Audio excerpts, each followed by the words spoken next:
cases in year 2011, and I have been teaching this English essay and English grammar and composition since long. My dear student, when we talked about the competitive exams, हम बेटे किसी भी competitive exam की बात करें, उसमें student का जो सबसे बड़ा फेलियर्स है वो या तो इंग्लिश ऐसे में होता है या वो इंग्लिश ग्रामर एंड कंपोजिशन में होता है.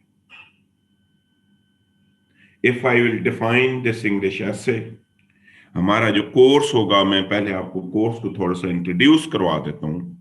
This course would be consisted on 2 months, 6 days a week. हमारी क्लास 3 सेगमेंट में डिवाइड होगी. पहले सेगमेंट में मैं आपको पढ़ाऊंगा, दूसरे में मैं आपको लिखवाऊंगा, और तीसरे के अंदर मैं आपको इंडिविजुअल फीडबैक प्रोवाइड करूंगा. ये हमारे नेक्स्ट 2 month की जो क्लास है, मैं आज ही आप इसको लेक्चर में ब्रेक करके दे देता हूं कि हम अगली क्लासेस में इस चीज पे पढ़ेंगे. My dear student, today we will start with the reason of failures. ये हमारा पूरा कोर्स आउटलाइन है. You know that every year this Federal Public Service Commission as well as Punjab Public Service Commission, at the end of their result, they always publish their annual reports.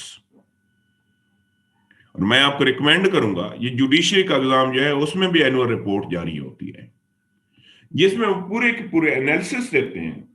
वो बताते हैं कि अगर किसी subject में अच्छे number आए हैं तो वो क्यों आए हैं, और अगर किसी में किसी के बुरे नंबर आए हैं तो वो क्यों आए हैं. इंग्लिश ऐसे की भी रिपोर्ट जनरेट होती है. और अनफॉर्चुनेटली सिंस लास्ट 20 years, बड़े पिछले 20 सालों से लोग एक जैसी वजूहात से फेल हो रहे हैं. They have the same reason of failures. This is my faith कि अगर सिर्फ आप इन रीजन ऑफ फेलियर्स पे भी काम कर लेना, अगर सिर्फ आप आज और कल का लेक्चर बहुत अच्छे तरीके से सुन लें, इसको अगर आप डाइजेस्ट कर लें, कंप्रीहेंड कर लें, तो मैं ये कह सकता हूं कि आप इंग्लिश ऐसे को पास कर सकते हैं. So today and tomorrow I would like to talk about the reason of failures. इसके बाद ये set I will start with from very basics, क्योंकि they are the basic building blocks of English ऐसे. हमारा अलमिया ये है कि हमें बेसिक्स आती नहीं है, हम सीधा इंग्लिश ऐसे की तरफ जंप करने की कोशिश करते हैं तो फेल हो जाते हैं. Dear student, I would like to start from alphabets. ये बिल्डिंग ब्लॉक्स हैं. देखें ना, जैसे अगर मैं आपको कहूं कि टाइम को मेजर करने की units, so time has its own units as well. Days हैं, वीक्स हैं, ईयर्स हैं. So writing has its own unit as well. Writing का पहला यूनिट जो है that is known as the alphabet. और जब तक आपको अल्फाबेट का कंसेप्ट क्लियर नहीं होगा, उस वक्त तक आपको इंग्लिश ग्रामर के अंदर आर्टिकल का यूजेज सही नहीं होगा. आप हमेशा ए और एन को गलत यूज करते हैं और करते रहेंगे जब तक आपके अल्फाबेट्स ठीक ना हो जाए. The second one is words. You know कि जब हम अल्फाबेट्स को कंबाइन करते हैं तो they always make the words, ये अल्फाज बनाते हैं.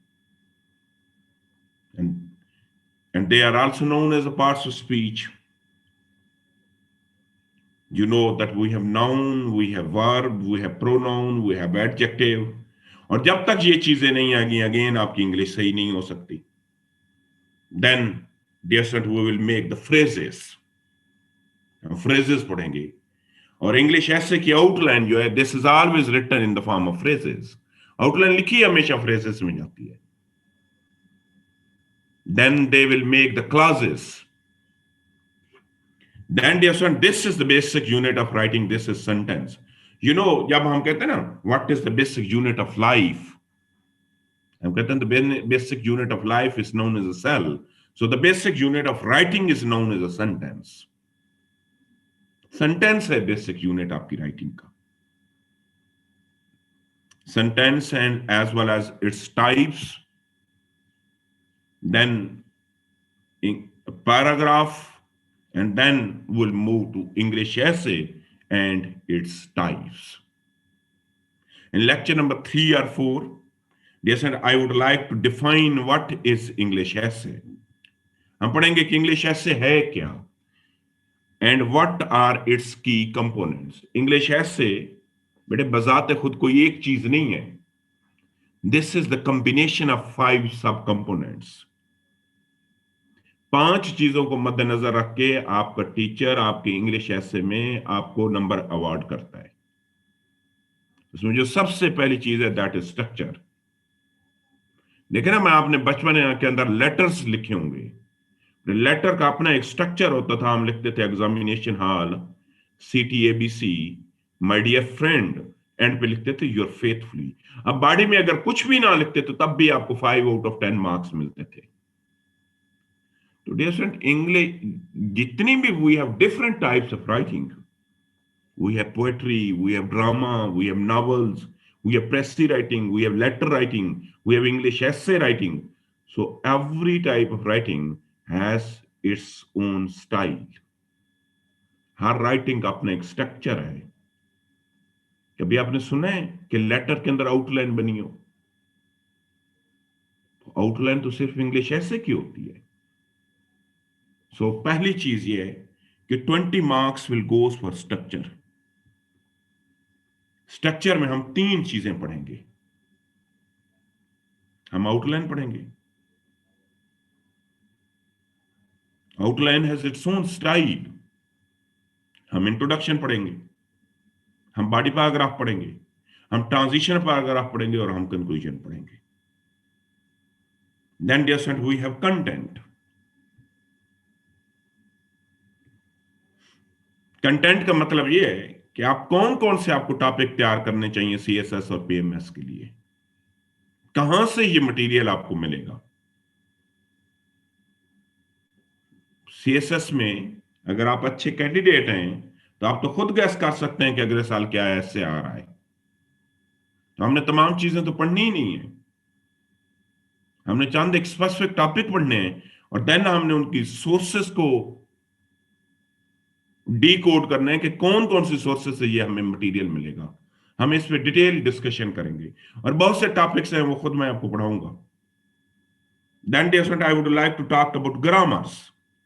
20 नंबर ग्रामर के. ग्रामर में डियर स्टूडेंट सबसे पहले हम टेंसेस पढ़ेंगे. टेंसेस के बाद हम पंक्चुएशन पढ़ेंगे. हम नरेशन पढ़ेंगे. हम एक्टिव वाइज पैसिव वाइज पढ़ेंगे और हम यूज ऑफ आर्टिकल पढ़ेंगे. Then dear student, expression. Expression कहते हैं सिलेक्शन ऑफ वर्ड्स को. हम कहते हैं ना फलां बहुत खूबसूरत अंग्रेजी लिखता है. खूबसूरती को हम एक्सप्रेशन कहते हैं. कुछ लोग आप जानते हैं छोटे जुमले लिखते हैं, कुछ बड़े लॉन्ग सेंटेंसेस लिखते हैं, कुछ बहुत मुश्किल अंग्रेजी लिखते हैं, कुछ बड़ी आसान अंग्रेजी लिखते हैं. और आखिरी बात है आर्गुमेंट्स. आर्गुमेंट्स का मतलब ये है कि how you will convince someone at some certain conclusion. End पे हम आर्गुमेंट्स पे बात करेंगे. 20 out of 20 out of 100, 20 marks will goes for arguments as well. Then dear student, after this one, I would like to start with the introduction. हम introduction से start करेंगे. Introduction is always consisted on 3 parts. मैं पहले आपको introduction पढ़ाऊंगा. Introduction होता क्या है? Introduction के अंदर हमेशा 3 एलिमेंट होते हैं. ये आज भी ना तमाम चीजों के एक मैं ओवरव्यू आपको दे रहा हूं ताकि जब मैं पढ़ाने लगूं तो ये चीजें आप रिकॉल कर सकें कि हमने ये पहले भी एक दफा इनका जिक्र सुना था. My dear son, introduction is always consistent on 3 things: general statement, supporting statement, और सबसे अहम चीज जो है that is known as a thesis statement. Then I would like to take the class test. हम क्लास टेस्ट इंट्रोडक्शन करेंगे. फिर कुछ होमवर्क असाइनमेंट मैं दूंगा और हम इंट्रोडक्शन से उस वक्त तक आगे मूव नहीं करेंगे जब आप में से हर एक इंट्रोडक्शन के एक्सपर्ट नहीं होगा. Then dear student, I would like to talk about the outlines. हम आउटलाइन पे बात करेंगे। And basically we have different types of essay as well. We have argumentative essay and we have descriptive essay.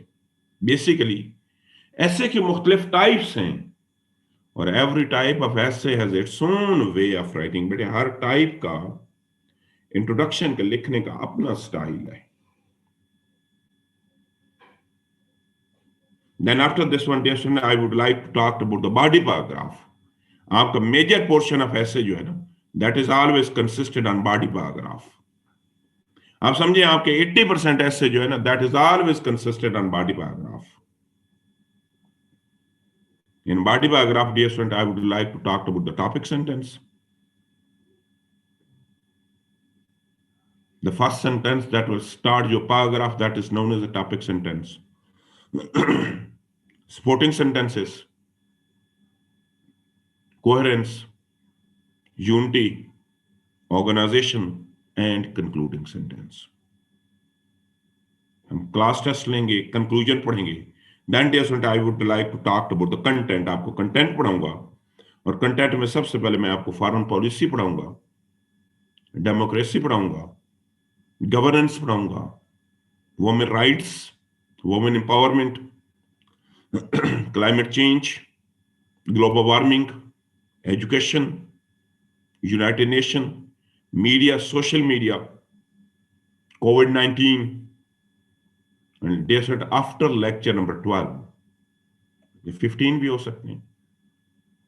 अगर मैं आज की बात करूं तो आप समझे 5th ऑफ नवंबर या 6th ऑफ नवंबर मैं आपके ऐसे का फुल फ्लेज मॉक टेस्ट लूंगा 3 आवर्स का।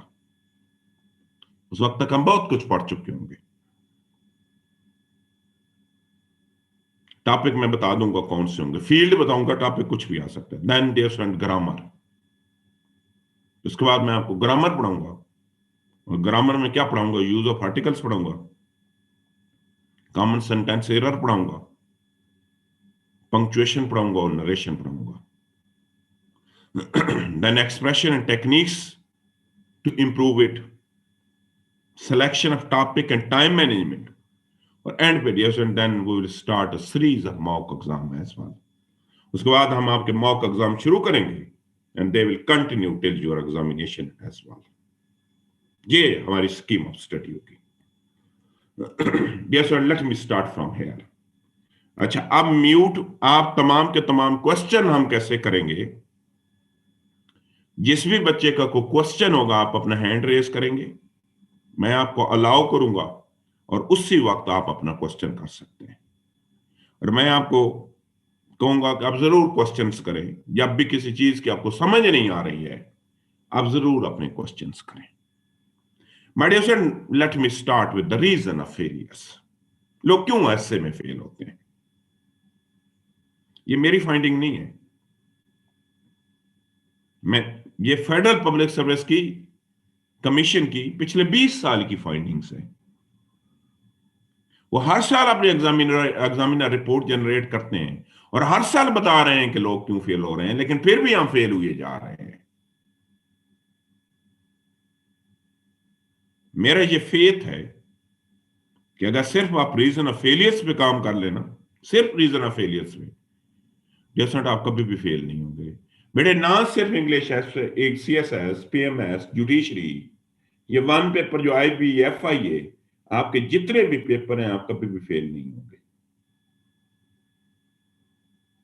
ये मुमकिन ही नहीं है कि आप फेल हो जाए। आप नोटबुक होनी चाहिए और चीजें आप नोट करें, जहां पे आपको इश्यू है वहां पे क्वेश्चन करें। My dear sir, let me start from here. According to Federal Public Service Commission, they have stated that the 90% candidate could not qualify these competitive exam due to incorrect spellings. वो कहते हैं कि student का जो सबसे बड़ा मसला है वो स्पेलिंग का इशू है। उन्होंने कहा कि 90% कैंडिडेट ऐसे हैं CSS में, 90% जिनको स्पेलिंग नहीं आते हैं। आगे उन्होंने स्पेलिंग को अच्छे तरीके से बाइफरकेट किया है। उन्होंने कहा they know each and every spelling, उन्होंने इन्हें हर एक स्पेलिंग आते हैं। मुश्किल से मुश्किल ये स्पेलिंग लिख लेते हैं, but they have issue with few 100 words. उन्होंने कहा कि इनको 100 वर्ड से इशू है। और फेडरल पब्लिक सर्विस कमीशन ने गालमन 2006 की रिपोर्ट के अंदर ये एक लिस्ट भी दी थी। उन्होंने कहा ये मुश्किल से मुश्किल स्पेलिंग लिख लेंगे, लेकिन एक 100 वर्ड्स की ये लिस्ट है, ये 100 वर्ड स्टूडेंट को नहीं आते। और ये ऐसे कॉमन वर्ड हैं कि हमेशा हम अपनी राइटिंग में यूज करते हैं इन वर्ड्स को। आप लिखें, मैं अक्सर क्लास में लिखवाता हूं, और आधी क्लास को ये स्पेलिंग्स फिर भी नहीं आते होते हैं। लिखें एक वर्ड, बड़ा सिंपल सा लफ्ज है, लेकिन आम में से अभी 34 लोग हैं, हम में से मेजॉरिटी ये स्पेलिंग गलत लिखेंगे, मेजॉरिटी ये स्पेलिंग गलत लिखेंगे। आप लिखें स्पेलिंग इलिटरेसी। हमने स्पेलिंग किसके लिखने हैं? इलिटरेसी के। गालबन ये आप क्लास 6 से लिख रहे होंगे।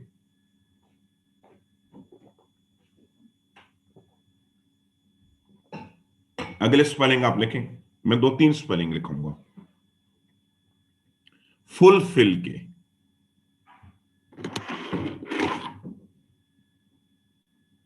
फुलफिल।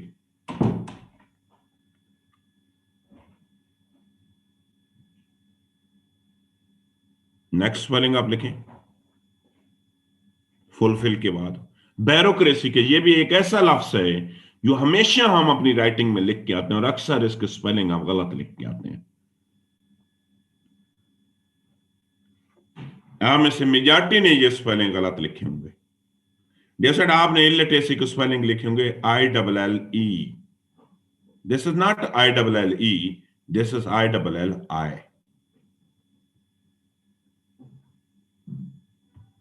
फुलफिल के आपने लिखे होंगे FULL नहीं, ये दोनों सिंगल एल हैं।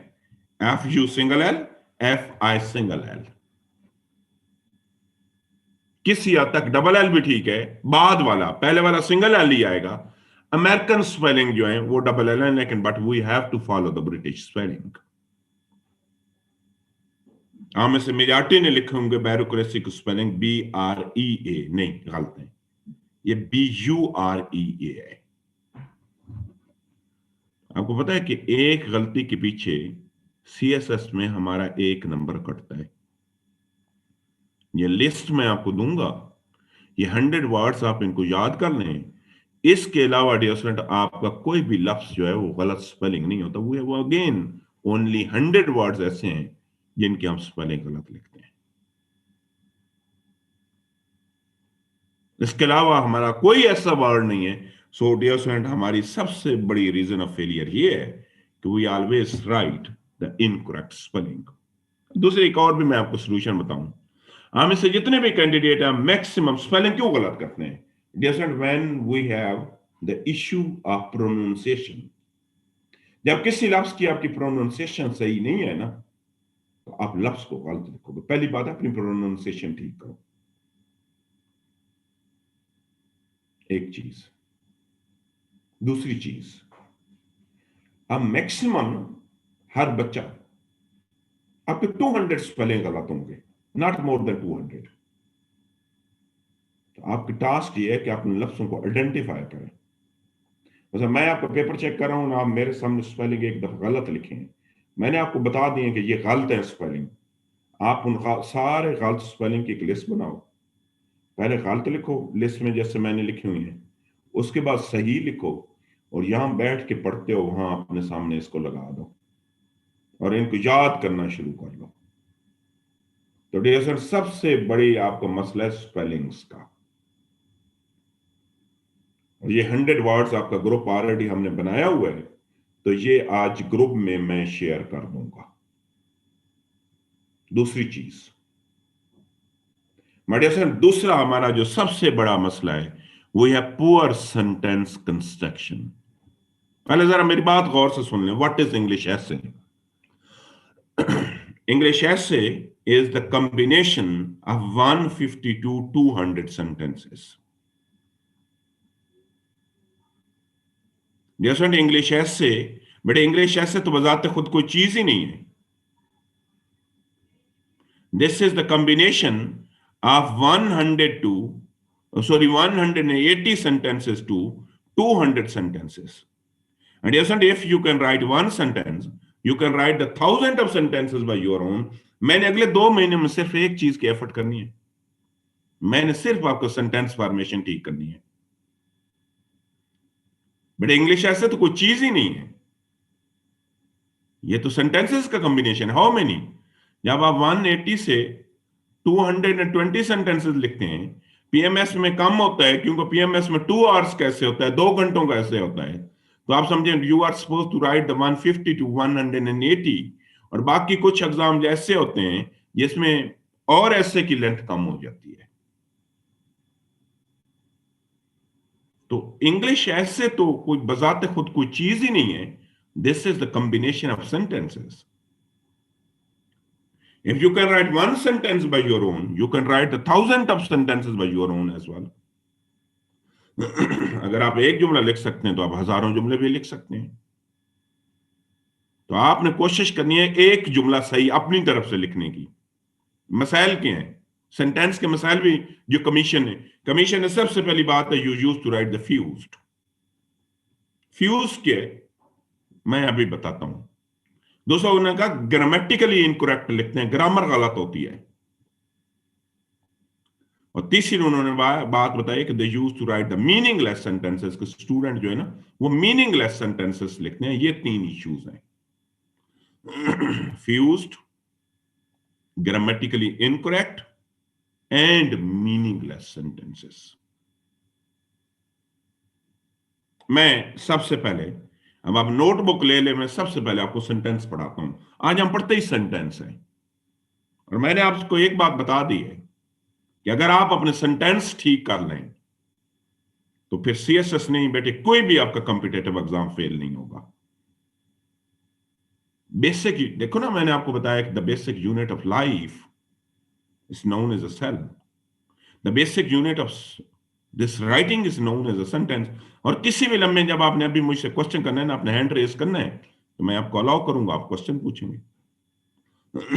वैसे आप तमाम अलाउ ही हैं, मैंने सिर्फ आपने हैंड रेज करना है और मैं आपको बताऊंगा कि किसका क्वेश्चन है और आप अपना क्वेश्चन पूछेंगे। अब जरा गौर से सुनना है सेंटेंस के, सेंटेंस क्या होता है। My dear son, sentence is the set of few words. Sentence is the set of few words. Minimum 2 words, and the maximum you may have the 100 words in one sentence as well. That must have the subject as well as predicate. जिसका subject भी जरूरी है, predicate भी जरूरी है। Subject क्या है? Doer of action. Predicate क्या है? सिंगल वर्ब होगा तो वो भी प्रेडिकेट होगा, वर्ब के साथ ऑब्जेक्ट होगा तो वो भी प्रेडिकेट होगा। मैं अगर जुमला लिखूं ना, मैं लिखूं सपोज लिखूं कि आई टीच, तो यहां आई जो है ये सब्जेक्ट है और टीच जो है ये प्रेडिकेट है। सिंगल वर्ब होगा तो वो भी, अगर मैं लिख दूं आई टीच इंग्लिश ऐसे, तो टीच इंग्लिश ऐसे जो है ये पूरे का पूरा प्रेडिकेट होगा। सिंपल सी बात है बेटे, अकेला वर्ब है तो वो भी प्रेडिकेट है, वर्ब के साथ ऑब्जेक्ट है तो वो भी प्रेडिकेट है।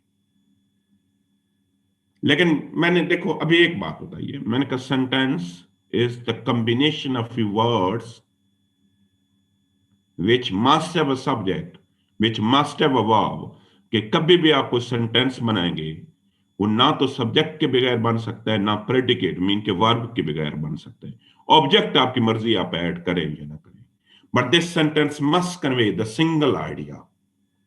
ये मसला है हमारा कि एक सेंटेंस के अंदर जैसे you are suppose to convey the single argument, you are not suppose to convey more than one argument in one sentence. ये याद करने वाली बात है। हम क्या करते हैं, हम एक सेंटेंस में, ये देखें ये एक जुमला है, ग्रामेटिकली ये आपको सही लग रहा है लेकिन टेक्निकली ये इनकरेक्ट है। ये जुमला देखें, लिखा हुआ है Ali is my friend and Pakistan is my country. ये गलत जुमला है, फ्यूज्ड है।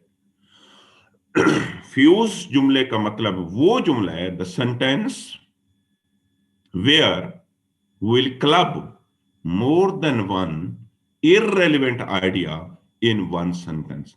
हमारी हैबिट यही है कि हम 20-20 चीजों को एक ही सेंटेंस में कन्वे करने की कोशिश करते हैं। मेडिएशन, इस जुमले को टेक्निकली, इस जुमले में इधर फुल स्टॉप आना चाहिए, अब ये जुमला ठीक होना चाहिए, क्योंकि ये दोनों की दोनों मुख्तलिफ चीजें हैं। अगर दो मुख्तलिफ चीजें हैं ना, वो एक सेंटेंस में नहीं आ सकती। आप क्या करते हैं, आपके पास जितना भी कंटेंट होता है ना, आप एक ही सेंटेंस में लिखने की कोशिश करते हैं। मैंने यहां पे क्या बताया, मैंने कहा in one sentence you are suppose to convey the single idea. आप एक सेंटेंस में एक से ज्यादा बातें नहीं करेंगे। My dear student, a sentence may be consisted on one class. Sentence कभी कभार एक क्लास में मुश्तमिल होता है, and sometimes that would be consistent more than one class as well. ये 2 क्लास भी हो सकते हैं, मैं पढ़ाता हूँ, क्लास भी पढ़ाता हूँ। ये 3 क्लास भी हो सकते हैं, ये 5 क्लास भी हो सकते हैं। अब आते हैं सेंटेंस में इश्यूज क्या हैं, जरा आप गौर से, ये 6 इश्यूज मैं आपको बता रहा हूं। ये इन 6 इश्यूज से आपने अपने आप को अवॉइड करना है। पहला इश्यू ये है कि डियर स्टूडेंट, फ्यूज्ड। दोबारा एक्सप्लेन करता हूं। My dear student, in one sentence you are supposed to talk about the single argument।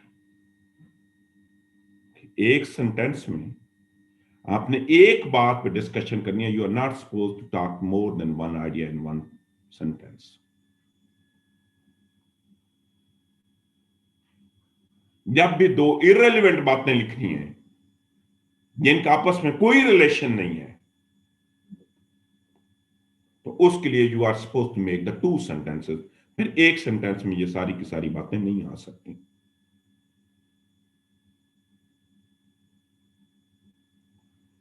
सो एक से ज्यादा बातें करने के लिए जो, देखो बेटे, अगर कोई चीजें इररेलेवेंट है, रेलिवेंट है, फॉर एग्जांपल मैं लिखूं ना, Ali is my friend and he is very talented, ये बात सही है, बातें दो ही हैं, लेकिन वो दोनों की दोनों एक दूसरे के साथ रेलिवेंट बातें हैं। अगर डियर फ्रेंड, एक सेंटेंस में आपने 2 आर्गुमेंट का जिक्र करना है, अगर वो 2 आर्गुमेंट इररेलेवेंट है, उनका आपस में रिलेशन नहीं है, तो उन 2 चीजों को कभी भी आप एक सेंटेंस में क्लब नहीं कर सकते। अगर आप उन 2 चीजों को एक सेंटेंस में क्लब करेंगे तो आपका सेंटेंस टेक्निकली इनकरेक्ट हो जाएगा। दूसरी बात पढ़ते हैं, टेंसेस। मैंने देखा है डियर स्टूडेंट, मेजॉरिटी 90% वो लोग हैं जिन्हें टेंसेस नहीं आते, या टेंसेस को वो इंटरचेंजेबली यूज करते हैं।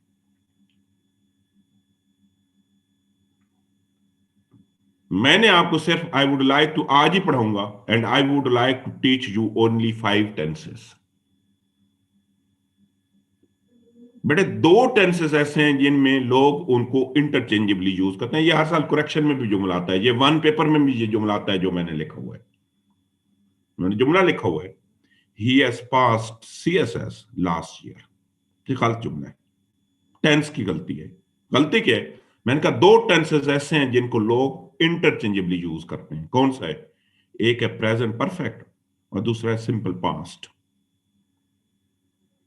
बेटे इन दोनों के दरम्यान में बड़ा एक थिन सा डिफरेंस है, मैं पढ़ाता हूं वो अभी डिफरेंस।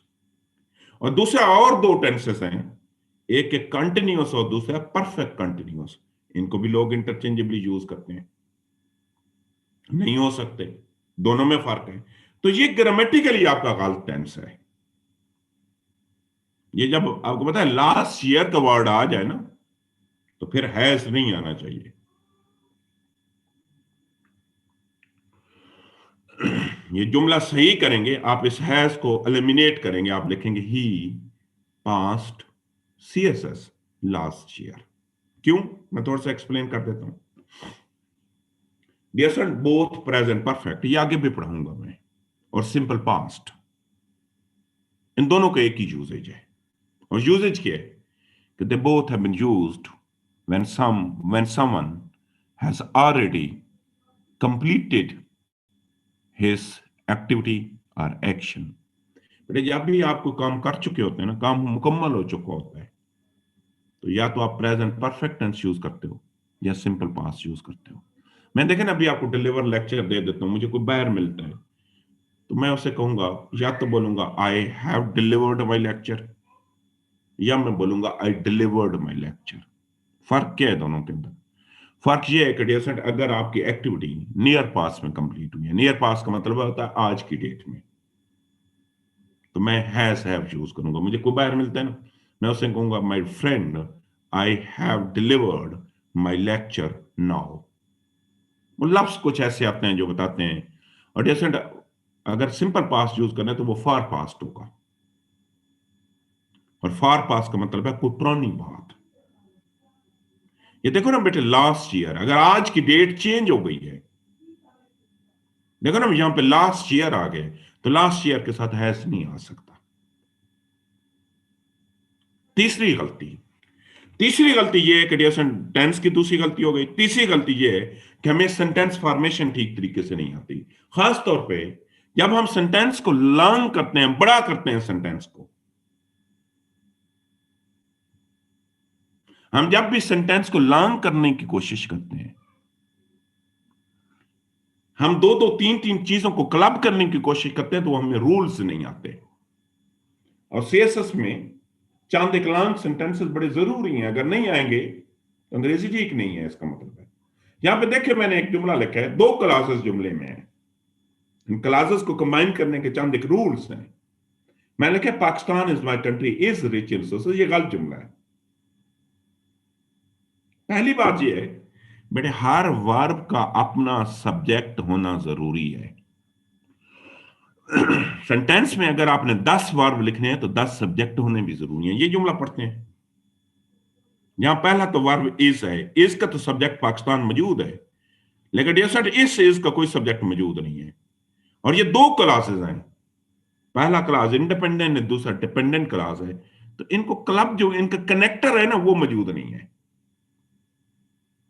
तो हमारा इश्यू क्या है कि जब भी डियर फ्रेंड हम सेंटेंस को लॉन्ग करते हैं ना, बड़ा करने की कोशिश करते हैं, हमें उनका कनेक्शन नहीं आता, हम उनको सही तरीके से क्लब नहीं कर सकते हैं। चंद एक रूल्स हैं, जब तक उन रूल्स को नहीं फॉलो करेंगे, आज ये मैं पढ़ाऊंगा, मेडिएशन सिर्फ से सिंपल सेंटेंसेस से नहीं पास होता, या पीएमएस या कोई भी कम। हम क्या लिखते हैं, हम वो छठी क्लास वाले के, Ali is my friend, he is very talented, he is very religious, he is very hard working. बेटे ऐसे तो नहीं कॉम्पिटेटिव एग्जाम पास होगा ना। तो आपको सेंटेंस फॉर्मेशन आनी चाहिए। आपको आना चाहिए कि जब आप लॉन्ग सेंटेंस लिखेंगे जिसके अंदर क्लासेस होंगे, क्लासेस को कैसे क्लब करना है, हम इस पे आज बात करूंगा, मैं भी करूंगा। तीसरा मसला ये है। मेरा चौथा मसला जो है डियर, वो सब्जेक्ट वर्ब या सब्जेक्ट सब्जेक्ट एग्रीमेंट का है। सब्जेक्ट वर्ब भी होता है, सब्जेक्ट सब्जेक्ट एग्रीमेंट भी होता है। ये यहां पे जुमला देखें, मैंने कहा everyone must focus on their. बेटे एवरीवन सिंगुलर है प्लूरल है? तो फिर यहां पे देयर कैसे आ गए? एवरीवन तो एक बंदे की बात होती है, तो हमें सब्जेक्ट सब्जेक्ट वर्ब का ख्याल रखना पड़ता है। या आपका प्रोनाउन जो आता है वो हमेशा नाउन के मुताबिक आता है। नाउन सिंगुलर है, प्रोनाउन हमने प्लूरल लिख दिया, अगेन हमने गलत जुमला लिख दिया। ये देयर नहीं होना चाहिए, यहां पे वंस होना चाहिए कि everyone must focus on one's studies.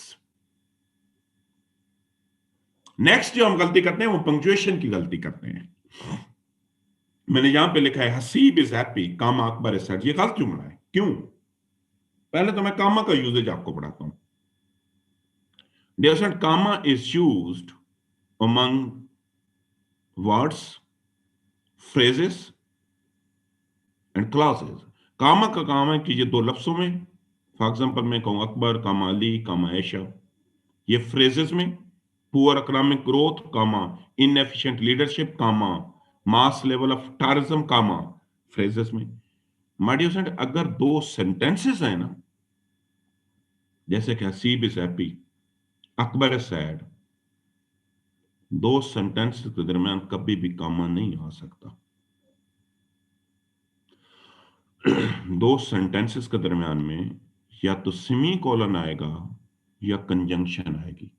यहां पे आएगा कि Haseeb is happy semi colon, या आएगा Haseeb is happy because conjunction Akbar is sad. और आखिरी हमारा इशू ये है कि डियर स्टूडेंट, हमेशा हम मीनिंगलेस सेंटेंसेस लिखते हैं। अब मैंने लिखा है it has affected many ways, but इसकी कोई सेंस ही नहीं है, किस चीज को अफेक्ट करता है और क्या करता है। इट पहले सेंटेंस में कभी प्रोनाउन आ ही नहीं सकता। अब आपको अंदाजा है इट क्या चीज है। फिर अफेक्टेड मेनी वेज, किस चीज को अफेक्ट करता है। आपको लिखना चाहिए कि poverty has affected this society in many ways. ये आपके मसाइल हैं। मैं दोबारा बताता हूं, 5 मसाइल हैं आपके। फ्यूज्ड, ग्रामेटिकली इनकरेक्ट, उसमें बहुत सी चीजें आ जाती हैं, एंड मीनिंगलेस सेंटेंसेस। अभी मैं इन तमाम चीजों पे बड़ी डिटेल के साथ आपको गुफ्तगू करता हूं। मैं आपको सेंटेंसेस पढ़ाने लगा हूं और मैंने कहा कि अगर आप सेंटेंसेस पे फोकस करेंगे,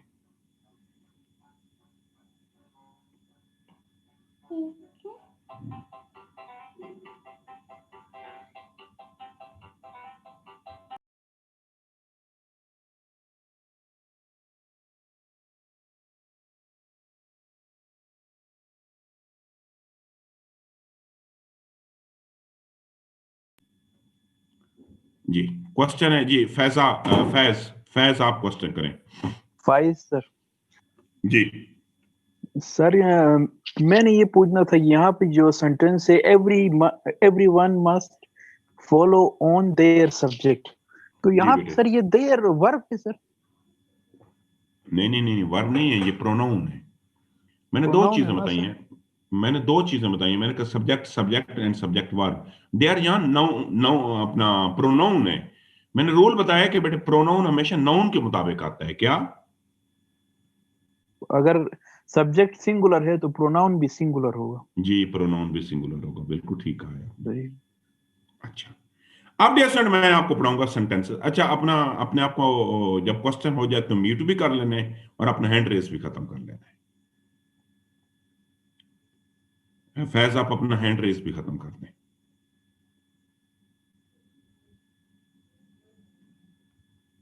अच्छा, लेट मी, अब ये जो चीजें मैं पढ़ाने लगा हूं ना, इन पे आपने बहुत ज्यादा फोकस करना है। जी राशिद, क्वेश्चन करें आप।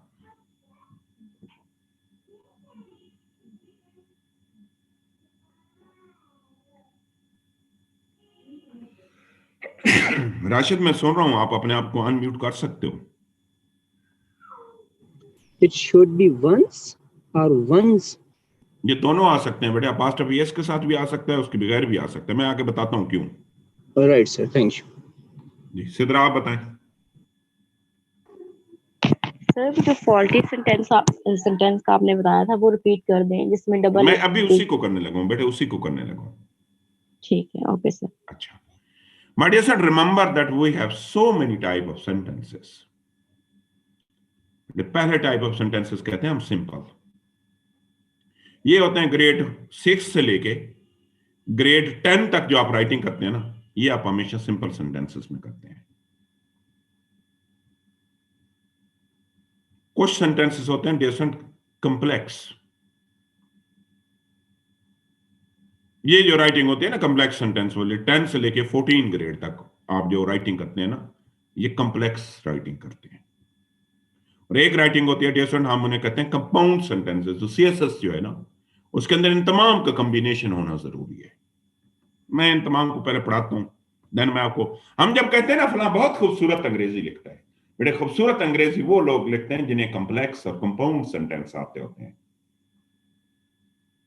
सीएसएस में सारे सिंपल सेंटेंस नहीं लिखने, बड़े कुछ सेंटेंसेस आपने कंपाउंड और कॉम्प्लेक्स लिखने। मैं और जब आप कंपाउंड और कॉम्प्लेक्स सेंटेंस लिखते हैं तो सेंटेंस के चंद एक रूल्स नहीं आते, तो सेंटेंस गलत हो जाता है, तो हम कहते हैं सेंटेंस की फॉर्मेशन ठीक नहीं है। Late me start from here. जरा आप चीजें आपने बहुत गौर से पढ़नी है। Simple sentence, my dear sir, simple sentence is a sentence that always consisted on one independent clause। मैंने 1 मिनट आपको पहले क्लासेस पढ़ाता हूं ताकि हमने बार बार आगे क्लासेस का जिक्र करना है पहले, क्योंकि सेंटेंस हम तब भी पढ़ सकते हैं जब आपको क्लास आएगा। मैं पहले आपको क्लास पढ़ाता हूं।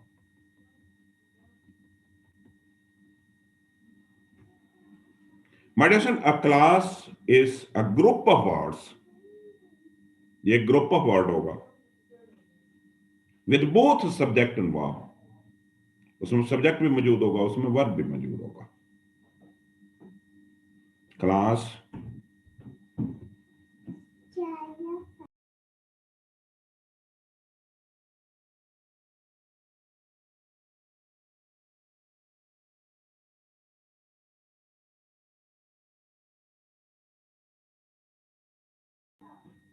My dear son, a class is a group of words with both subject as well as verb। जिसमें सब्जेक्ट भी मौजूद होगा, जिसमें वर्ब भी मौजूद होगा।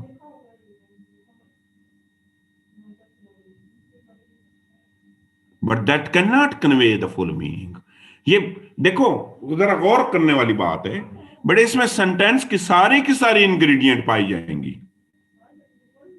सेंटेंस में भी यही चीजें होती हैं ना, सब्जेक्ट भी होता है, वर्ब भी होता है। इसमें भी सब्जेक्ट भी मौजूद होगा, वर्ब भी मौजूद होगा, लेकिन ये फुल मीनिंग कन्वे नहीं करेगा। ये देखें बड़े, ये एक मैंने यहां पे आपके लिए एक जुमला लिखा है, ये टॉप पे लिखा है मैंने कहा who has achieved first position in CSS। यहां पे हु सब्जेक्ट है, हैज अचीव्ड मेरा वर्ब है, फर्स्ट पोजीशन मेरा ऑब्जेक्ट है, लेकिन ये फुल मीनिंग तो नहीं कन्वे कर रहा। हु कौन है? तो ये क्लास हुआ ना, ये क्या हुआ? क्लास हुआ। मैंने क्या रूल बताया? मैंने कहा dear student, class is a group of words with both subject and verb, but that cannot convey the full meaning। Meaning नहीं कन्वे करेगा। लेकिन यहां एक और रूल मैं बताने लगा हूं, जरा नोट कर लेने। Dear student, every class has its own subject as well as verb. बड़े सेंटेंस में एक क्लास होगा तो एक वर्ब आएगा, सेंटेंस में 5 क्लास होंगे तो 5 वर्ब भी होंगे, 5 सब्जेक्ट भी होंगे। हर क्लास का अपना वर्ब भी होना जरूरी है, हर क्लास का अपना सब्जेक्ट होना भी जरूरी है। Dear student, we have 2 type of classes. हमारे 2 किस्म के क्लासेस हैं। हम एक को डिपेंडेंट क्लास बोलते हैं और दूसरे को हम इंडिपेंडेंट क्लास बोलते हैं। मैं जरा इन दोनों की वजाहत करता हूं। My dear student, dependent class, ये डिपेंडेंट क्लास है। ये वो क्लास है जिसको एक और क्लास की जरूरत होगी जो इसके मीनिंग को क्लैरिफाई करेगा। मैं इसके साथ एक और क्लास ऐड करूंगा ना, तो वो इसके मीनिंग को और जो इसको हेल्प करने आएगा वो इंडिपेंडेंट क्लास कराएगा। ये देखें, हमने इसको सही कर दिया। नेक्स्ट सेंटेंस नंबर 2 देखें। मैंने कहा ही और she is my student who has achieved first position in CSS। एक क्लास ये है, अगला क्लास ये है। तो पहला क्लास मेरा इंडिपेंडेंट क्लास है, क्योंकि ये अकेला भी आ सकता है। और यहां पे एक नोट करने वाली बात है, डियर, जब इंडिपेंडेंट क्लास अकेला आएगा, जब अकेले आएगा तो वो क्लास नहीं कहलाएगा, फिर सेंटेंस कहलाएगा। इंडिपेंडेंट क्लास जब अकेला आता है ना, वो फिर क्लास नहीं कहलाता, फिर सेंटेंस कहलाता है। यहां पे हमारे मसाइल हैं सिदरा मसला हमारा ये है कि बेटे जब हम डिपेंडेंट और इंडिपेंडेंट को आपस में कंबाइन करते हैं तो हमें कंबाइन करना नहीं आता। ये रेड कलर में मैंने हु लिखा है। रूल ये है कि जब एक साइड पे इंडिपेंडेंट क्लास होगा, दूसरी साइड पे डिपेंडेंट क्लास होगा, तो इनके दरमियान में रिलेटिव प्रोनाउन का आना जरूरी है। ये हु यहां पे रिलेटिव, मैं आगे पढ़ाता हूं रिलेटिव प्रोनाउन। ये देखें, अगला एक और जुमला हमने लिखा। मैंने कहा ही और she is my student achieved first position. यहां पे देखें ना, यहां पे सब्जेक्ट मौजूद नहीं है, ये गलत जुमला हो गया। नेक्स्ट देखें, हमने कहा पाकिस्तान इन माई कंट्री फेसिंग, गलत हो गया ना, वर्ब तो मौजूद है, सब्जेक्ट मौजूद नहीं है। तो रूल ये है, ये आगे मैं अभी पढ़ाऊंगा, अभी मैं एक ओवरव्यू दे रहा हूं कि बेटे जब आप एक इंडिपेंडेंट क्लास को डिपेंडेंट क्लास के साथ कंबाइन करेंगे तो उसको कंबाइन करने के चंद एक रूल्स हैं, रूल्स पे मैं बाद में बात करता हूं। तो यहां पे मैंने आपको क्लासेस पढ़ाए, मैंने कहा वी हैव टू क्लासेस, एक को हमने डिपेंडेंट कहा, दूसरे को हमने इंडिपेंडेंट कहा। और ये सर एक सेंटेंस में बेटे, एक सेंटेंस में एक क्लास भी हो सकता है, एक होगा ना वो इंडिपेंडेंट होगा, और इंडिपेंडेंट जब अकेला आएगा तो फिर वो क्लास नहीं कहलाएगा बल्कि वो एक सेंटेंस कहलाएगा। ठीक हो गया? तो बेटे एक क्लास भी हो सकता है, 2 क्लास भी हो सकते हैं, 20 क्लास भी हो सकते हैं और 100 क्लास भी हो सकते हैं।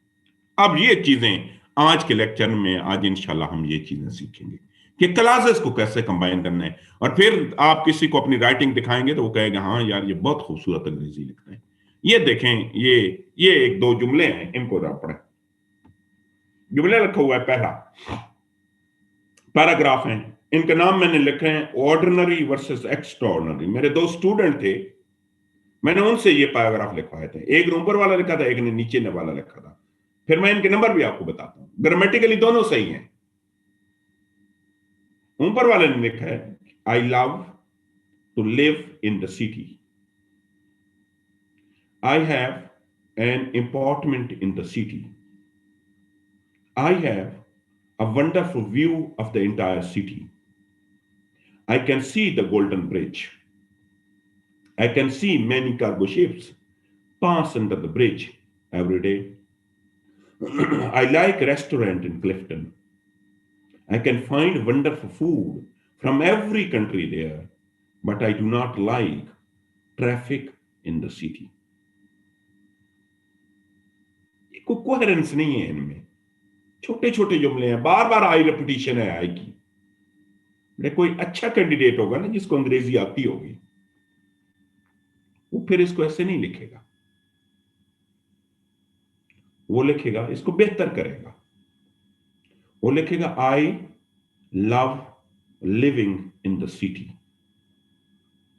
I have a wonderful view of the city from my apartment window. Club करने शुरू कर लिए, जो को रिलेटेड बातें हैं ना।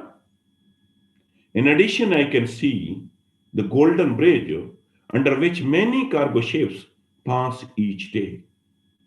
I also like the Clifton because I can find a wonderful food from just about every country. However, I do not like the traffic in the city. Club की अब इससे भी खूबसूरत लिखा जा सकता है। ये कैसे खूबसूरती आएगी? ये आएगी सेंटेंसेस से। अब यहां से स्टार्ट लेते हैं दोबारा। मैंने कहा simple sentence, a simple sentence always consisted on one independent class. एक ही क्लास होगा, और आपको पता है जब इंडिपेंडेंट क्लास अकेला आएगा तो वो फिर क्लास नहीं कहलाएगा बल्कि हम उसे सेंटेंस बोलेंगे। हम ऐसे लिखेंगे। हालांकि बेटे रूल ये है, अगर कोई 2 को रिलेटेड चीजें हैं तो हमें उन्हें क्लब करना चाहिए। हमने क्या लिखा? हमने कहा Ali is a student, he is my friend as well, he is also a wise student. तो हमने क्या किया बेटे? छोटे छोटे जुमले लिखे, बार बार रिपीटिशन कर रहे हैं। हालांकि बेहतर तो ये था कि ये को रिलेटेड बातें थी, अगर को रिलेटेड हैं तो मुझे क्लब करनी चाहिए थी ये सारी की सारी बातें। अब आते हैं कंपाउंड सेंटेंसेस। ये होते हैं, जरा गौर से सुनने वाली बेटे, ये चीजें आपने सीखनी है और आपकी राइटिंग में मुझे नजर आनी चाहिए। फिर आप कहेंगे कि यार फलां बहुत खूबसूरत अंग्रेजी लिखते हैं। कंप्लेक्स सेंटेंस के हैं, जरा गौर सुनना। My dear friend, a complex sentence has one independent clause, उसका एक इंडिपेंडेंट क्लास होगा, and there would be one or more than dependent clause as well. वो लॉन्ग सेंटेंस होगा, छोटा जुमला नहीं होगा। 2 को रिलेटेड बातें अलग अलग नहीं लिखी जाएंगी, उनको इकट्ठा लिखा जाएगा। रूल क्या है कि एक इंडिपेंडेंट क्लास होगा या एक से ज्यादा, और एक जो है वो डिपेंडेंट क्लास होगा।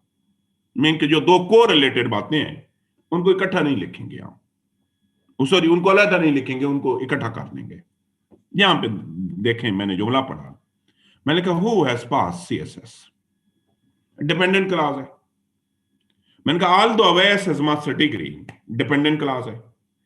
देखो ना, ये ऑल दो अवैस हैज मास्टर डिग्री, ये कोई मीनिंग ही नहीं कन्वे कर रहा है।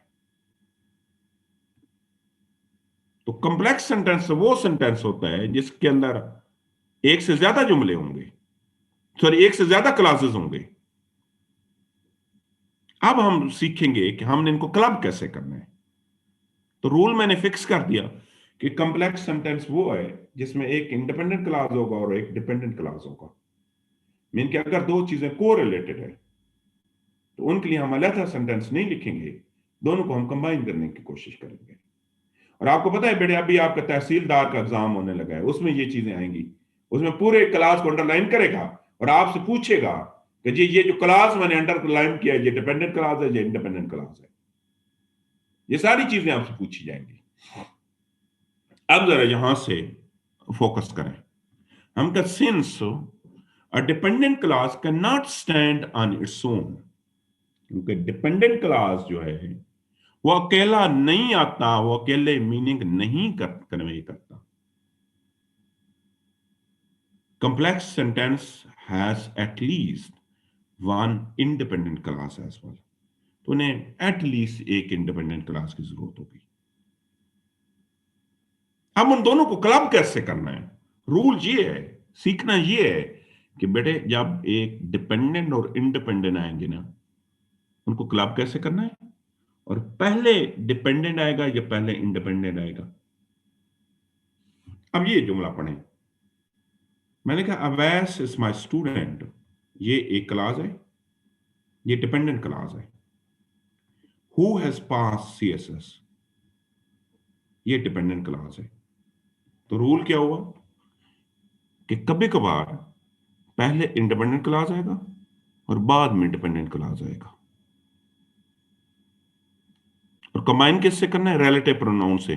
पांच बेटे, पांच लफ्ज जो है ना वो रिलेटिव प्रोनाउन, और ये भी आपके तहसीलदार या आपके वन पेपर में आता है बेटे। ये हु को अंडरलाइन करेगा और आपसे पूछेगा कौन सा प्रोनाउन है, आप आंखें बंद करके कह देंगे इंटरोगेटिव। ये यहां पे इंटरोगेटिव है ही नहीं। Who, when, where, which, that. My dear student, ये रिलेटिव प्रोनाउन है। रिलेटिव का मतलब ये है कि ये दो क्लॉजेस को आपस में लिंक करते हैं और एट द सेम टाइम ये इंटरोगेटिव भी हैं।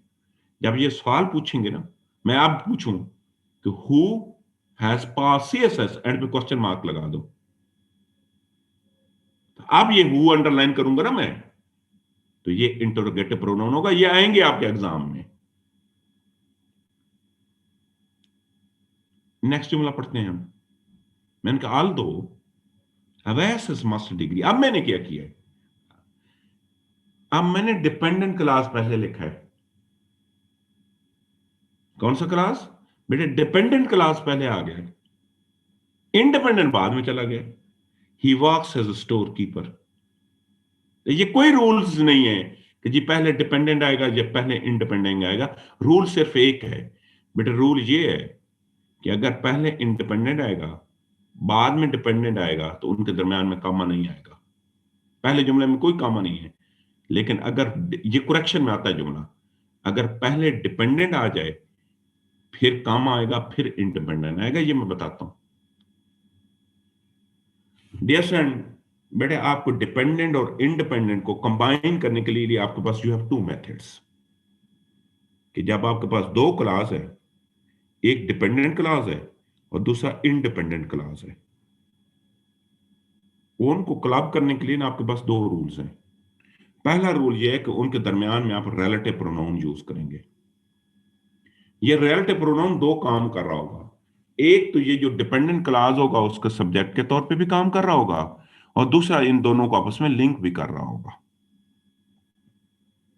सब्जेक्ट के तौर पे काम करेगा और इन दोनों को आपस में लिंक भी करेगा।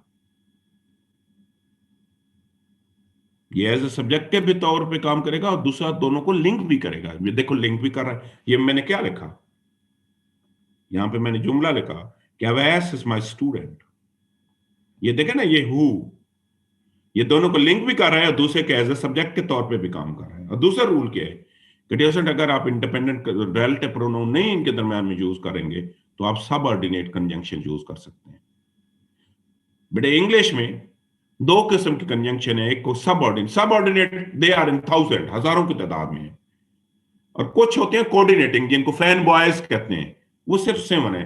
दूसरा रूल ये है कि इनके दरमियान में या इनके स्टार्ट में आप कोऑर्डिनेशन कंजंक्शन यूज करेंगे। मैं इसकी आप मिसालें देता हूं।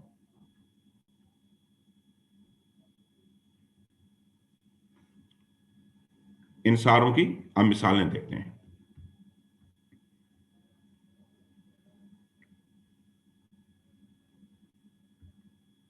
ये पहला सेंटेंस पढ़ते हैं, हम लिखा Ali is my friend and is also my student. ये गलत जुमला है। क्यों बेटे? एंड जो है ना, ये सबऑर्डिनेट कंजंक्शन नहीं है। तो मैंने तो आपको कहा है कि या तो आप इनको रिलेटिव प्रोनाउन से कंबाइन करोगे या आप सबऑर्डिनेट कंजंक्शन। बेटे सिर्फ 7 कंजंक्शन ऐसी हैं जो सबऑर्डिनेट नहीं है। वो कौन सी हैं? उनको हम फैन बॉयज कहते हैं। मैं आगे बताता हूं। इसको अगर मैं सही करूंगा तो मैं लिखूंगा अली इज माई स्टूडेंट या is my friend who is also my student. ये हु यूज किया। यहां पे हु जो है वो एज अ रिलेटिव प्रोनाउन के तौर पे काम कर रहा है। अगला जुमला पढ़ते हैं, Pakistan is my country rich in resources. ये गलत जुमला होगा क्योंकि ये एक क्लास है, ये दूसरा क्लास है। दूसरे क्लास का ना तो सब्जेक्ट मौजूद है ना वर्ब मौजूद है, ना इनको आपस में करेक्शन करने वाला रिलेटिव प्रोनाउन मौजूद है। तो इसको मैं क्या लिखूंगा? मैं लिखूंगा Pakistan is my country that is. यहां पे दैट जो है ये रिलेटिव प्रोनाउन के तौर पे काम कर रहा है। नेक्स्ट जुमला पढ़ते हैं, when new products are available. ये डिपेंडेंट क्लास है, व्हेन मीनिंग ही नहीं कन्वे कर रहा। तो इसके साथ जो है मैं एक और क्लास ऐड करूंगा और वो इंडिपेंडेंट क्लास होगा। मैंने क्या लिखा? मैंने कहा there will be some promotion when the new products are available. अगला जुमला पढ़ें, although Awais is master degree. Meaning नहीं कन्वे कर रहा है। although Awais is master degree, this is meaningless. या मीनिंगलेस है, हालांकि इसमें सारी चीजें मौजूद हैं।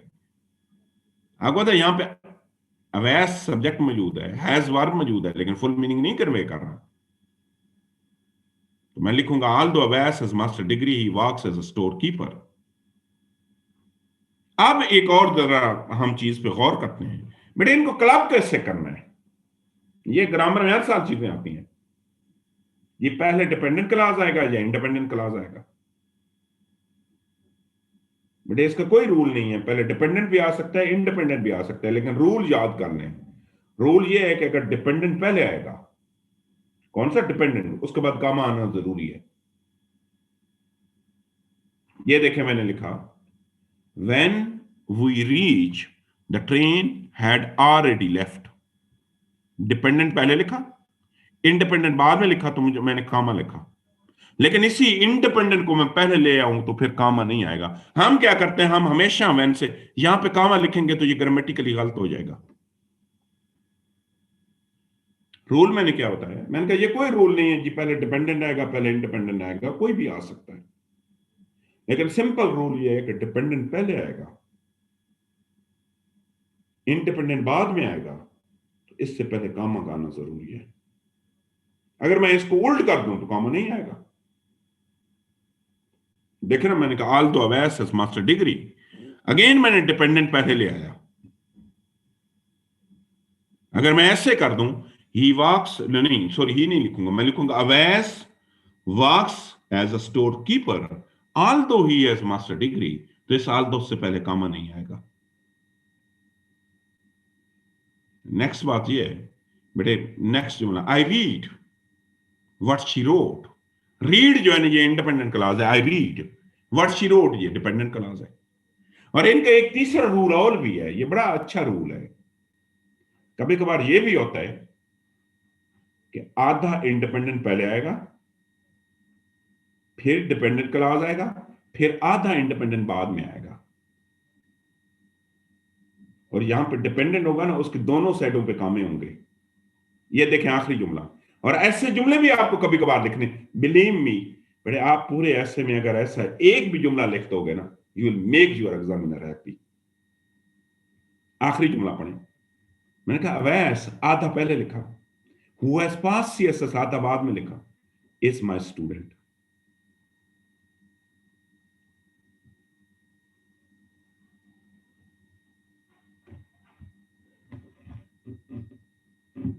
आधा पहले लिखा आधा बाद में लिखा। तो कंबाइन करने के 3 मेथड हुए। डिपेंडेंट पहले भी आ सकता है, पहले आएगा तो कामा आएगा, डिपेंडेंट बाद आएगा तो इससे कामा नहीं आएगा, और तीसरा रूल यह है कि ये दरमियान में भी आ सकता है। दरमियान में आएगा ना तो इसकी दोनों साइडों पे काम नहीं आएंगे। तो डियर स्टूडेंट बेटे बात यह है कि जब कभी कभार दो को रिलेटेड बातें हैं ना, ये जुमला है, अगर मैं इसको अच्छा लिखूं ना तो मैं लिखूंगा Awais Ali is my student as well as a friend who always get the first position in class। बेहतर कर दूंगा जुमले को। तीसरे डियर स्टूडेंट जो हमारे सेंटेंस हैं ये भी बड़े जरूरी हैं, ये बड़ी हम गलतियां करते हैं। इनको हम कहते हैं कंपाउंड सेंटेंसेस। कंपाउंड सेंटेंसेस क्या हैं पहले ये पढ़ाऊंगा मैं आपको। डियर स्टूडेंट कंपाउंड सेंटेंस वो सेंटेंस होता है जिसमें दोनों इंडिपेंडेंट क्लासेस होंगे।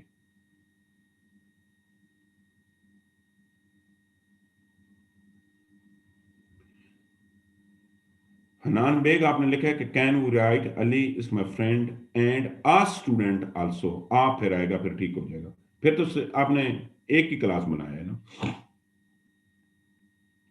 My dear son, compound sentence is a sentence that is at least consistent of 2 independent classes. दोनों इंडिपेंडेंट क्लासेस होंगे।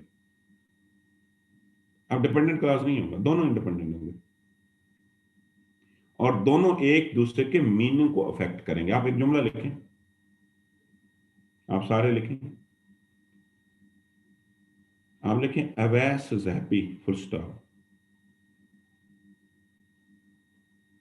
Sidra is sad. सिद्रा ऐसे नहीं है, मैं वैसे जुमला लिखवा रहा हूं। आप लिखें Awais is happy full stop, Sidra is sad.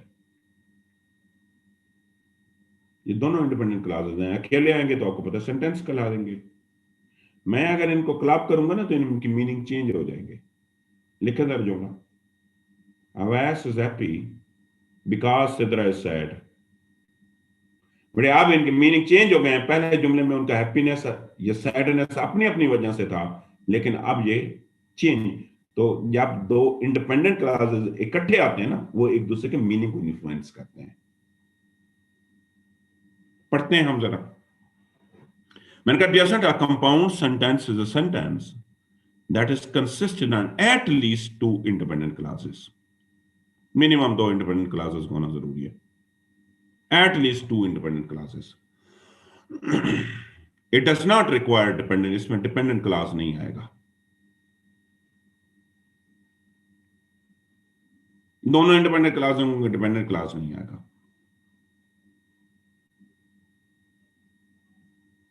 The classes are joint, इनको दोनों को जो कंबाइन करना है, इनको जो डियर हमने क्लब करना है, ये सबसे पहली चीज ये है कि हम इसको कोऑर्डिनेटिंग कंजंक्शन से कंबाइन करेंगे। कोऑर्डिनेटिंग कंजंक्शन को हम फैन बॉयज भी कहते हैं और ये हर साल करेक्शन में आता है। फैन इनको हम शॉर्ट फॉर्म, फैन बॉयज का क्या मतलब है? F for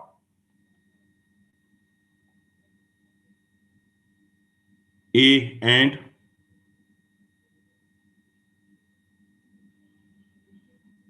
an nor B but O or Y yet S सो। हम इनसे इनको कंबाइन करेंगे। और याद रख लें डियर, जब भी आप फैन बॉयज यूज करेंगे उससे पहले कामा का आना जरूरी है। उससे पहले कामा जो है, कामा का आना, फैन बॉयज से पहले कामा का आना जरूरी है। ये एक मेथड है। दूसरा मेथड ये है कि डियर आप इनको सेमी कॉलन से कंबाइन कर लें। किस चीज से? सेमी कॉलन से। और this is very good technique, क्योंकि प्रेसी राइटिंग में बड़े एंड लिखोगे तो एंड एक वर्ड कंसिडर किया जाएगा, सेमीकोलन को वर्ड कंसिडर नहीं किया जाएगा। और तीसरा रूल ये है कि आप इनको ट्रांजिशनल वर्ड से कंबाइन करो। ट्रांजिशन कौन से? However, for the more, moreover. मैं इसकी सारों की वजाहत बताता हूं। मैं दोबारा एक दफा आपको एक्सप्लेन करूंगा। कंपाउंड सेंटेंस वो सेंटेंस होता है जिसमें एक से ज्यादा क्लासेस होंगे, दोनों के दोनों इंडिपेंडेंट क्लासेस होंगे, इनको कंबाइन करने के 3 फार्मूलाज हैं। बेटे पहला फार्मूला ये है कि हम हमेशा इनको कोऑर्डिनेटिंग कंजंक्शन से कंबाइन करते हैं। किस चीज से? कोऑर्डिनेटिंग कंजंक्शन से। और ये इंग्लिश लैंग्वेज के अंदर we have only 6 coordinating conjunction, हमारी सिर्फ 6 कंजंक्शन कोऑर्डिनेटिंग कंजंक्शन है। और इनको उर्फ आम में हम कहते हैं fan boys. For, and, nor, but, और, येट, सो। और ये जब भी ग्रामर में आएंगी बेटे सेंटेंसेस के, इनसे पहले कामा आना जरूरी है। यहां पे देखे ना, अगर इस बट से पहले मैं कामा नहीं लगाऊंगा तो मेरा ग्रामेटिकली सेंटेंस इनकरेक्ट होगा। मैंने क्या लिखा है यहां पे आपके लिए लिख दिया है वजाहत के लिए। मैंने कहा fan boys always required a comma and remaining do not. बाकी जितने भी कंजंक्शन है उनसे पहले कामा नहीं आता, सिर्फ फैन बॉयज से पहले कामा आता है। अगर फैन बॉयज से कंबाइन नहीं कर रहे हैं तो डियरेंट आप इन्हें सेमीकोलन से कंबाइन करें। किससे? सेमीकोलन से। सेमीकोलन भी नहीं है तो आप इन्हें ट्रांजिशनल वर्ड से। मैं ट्रांजिशन बेटे ट्रांजिशनल वो वर्ड होते हैं जिनका काम होता है एक सेंटेंस को या एक क्लास को दूसरे क्लास से कंबाइन करना। जैसे कि फॉर द मोर हो गया, मोर ओवर हो गया, हाउ ओवर हो गया, बिकॉज हो गया। अब जरा हम वजाहत पढ़ते हैं। ये देखें जैसे ये हमारा पहला क्लास है कि अली इज अ स्टूडेंट। ये दूसरा क्लास है but he is liked by his teacher due to his wisdom. दोनों इंडिपेंडेंट क्लास हैं। खूबसूरत जुमला हो गया ना। वहां पे तो इसके लिए हमने 3 जुमले लिखे थे, क्योंकि जब को रिलेटेड बातें हैं ना, इंटरलिंक्ड है, तो फिर एक ही जुमला होना चाहिए। दूसरा ये रूल देख रहे मैंने दूसरा मेथड यूज किया। मैंने कहा अली स्टूडेंट हाउएवर। हाउएवर जो है वो सेमीकोलन है, सॉरी वो ट्रांजिशनल वर्ड्स है। लेकिन यहां पे मैं एक आपसे क्वेश्चन करता हूं। कभी आप देखते हैं हाउएवर जब सेंटेंस के मिडल में आता है ना, उससे पहले कामा होता है, बाद में भी कामा होता है। कभी देखते हैं पहले भी सेमीकोलन होता है, बाद में भी सेमीकोलन होता है। और कभी देखते हैं हाउएवर के ना तो पहले कुछ है ना कुछ बाद में है। ये क्यों है? मैं इसकी वजाहत करता हूं। ये चंद एक जुमले हम पढ़ेंगे, फिर मैंने डियर सबसे पहला जुमला लिखा, Awais is happy because Akbar is sad. Because से पहले कॉमा नहीं यूज किया। क्यों?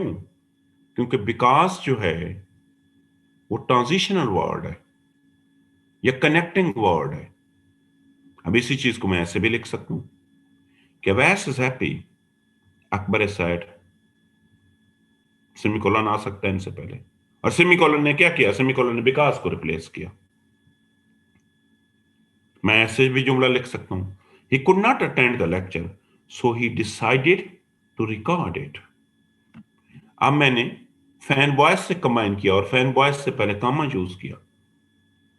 The pen is very beautiful but this not available in my city. Again but quoted, again fan boys है, उससे पहले कॉमा यूज किया। आखिरी जुमला मैंने लिखा कि students want to visit Lahore in June. However, it is not advisable due to its weather in summer।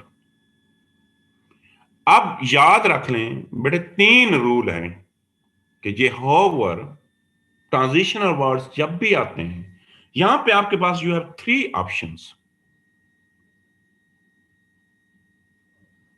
पहली ऑप्शन डियर स्टूडेंट आपके पास ये है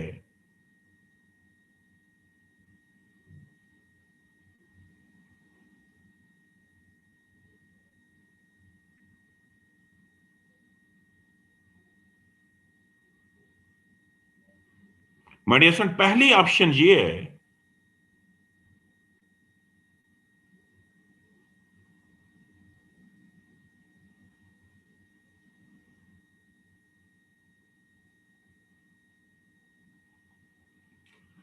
कि जब डिस्कोर्स मार्कर आए ना सेंटेंस के मिडल में, पहले सेमीकोलन लगाओ, बाद में कॉमा लगाओ, ये आइडियल है। लेकिन दूसरा रूल ये है, जैसे कि बिकॉज है, आप ना पहले कुछ लगाओ ना बाद में कुछ लगाओ।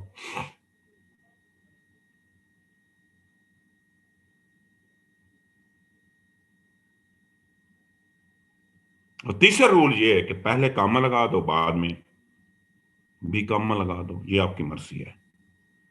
अब यहां पे ना एक नोट मैं पढ़ाता हूं, यहां पे देखें आखिरी जुमला मैंने लिखा है। मैंने लिखा है यहाँ पे, dear friend, the pen is very beautiful but expensive. इस बट से पहले मैंने कॉमा नहीं लगाया है, हालांकि ये भी फैन बॉयज है। अब रूल मेरा जरा गौर से सुनना है डियर स्टूडेंट। ये जो कंजंक्शन है ना, कोऑर्डिनेटिंग कंजंक्शन, जिसको हम फैन बॉयज कहते हैं, इसके 3 काम है, नोट कर लें। पहला काम ये है कि डियर स्टूडेंट, ये 2 लफ्जों को कंबाइन करता है। किसको? 2 वर्ड्स को। जैसे कैली एंड अकबर, एंड से पहले कॉमा नहीं आएगा। डियर स्टूडेंट, जब ये 2 लफ्जों को कंबाइन करेगा तो इससे पहले कॉमा नहीं आएगा। दूसरा दूसरा डियर स्टूडेंट, इसका काम ये है कि ये 2 फ्रेजेस को कंबाइन करता है। मैं लिखूं poor economic growth, comma inefficient leadership, comma mass illiteracy, and इस एंड से पहले भी कॉमा नहीं आएगा। क्यों नहीं आएगा? क्योंकि मैंने कहा कि इसके 3 काम हैं, ये वर्ड्स को कंबाइन करता है, ये फ्रेजेस को कंबाइन करता है। ये जब भी फ्रेजेस को कंबाइन करेगा या वर्ड्स से कंबाइन करेगा तो बेटे इससे पहले कॉमा नहीं आएगा। इससे पहले कॉमा सिर्फ एक ही सूरत में आता है, और वो सूरत ये है कि जब ये 2 इंडिपेंडेंट क्लासेस को कंबाइन करेगी, जब दोनों साइड में। अब देखें, the pen is very beautiful but expensive, क्या बट के बाद भी कोई क्लास है पूरा? बट के बाद तो सिर्फ एक वर्ड है। तो इससे तब आ सकता है कि जब डियर फ्रेंड, जब दोनों साइडों पे इंडिपेंडेंट क्लास होगा तो तब यूज कर सकते हैं, अदरवाइज आप नहीं यूज कर सकते। दोनों साइडों पे इंडिपेंडेंट क्लास होगा तो तब यूज हो सकते हैं।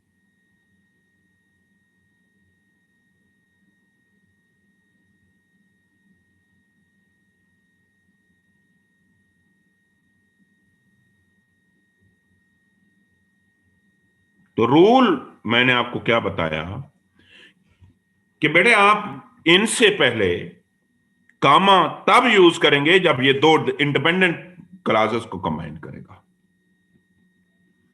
अब इस जुमले को पढ़ें। अब इसके बाद एक और जुमला भी मैं आपको दिखाऊंगा। जैसा आपकी खूबसूरती, जो राइटिंग की खूबसूरती है, वो हमेशा डिपेंड करती है कि आप चीजों को कंबाइन कैसे करते हैं। मैंने स्क्रीन शेयर थोड़ी सी चेंज किया, मैं कुछ और आपको जरा दिखाना चाह रहा था।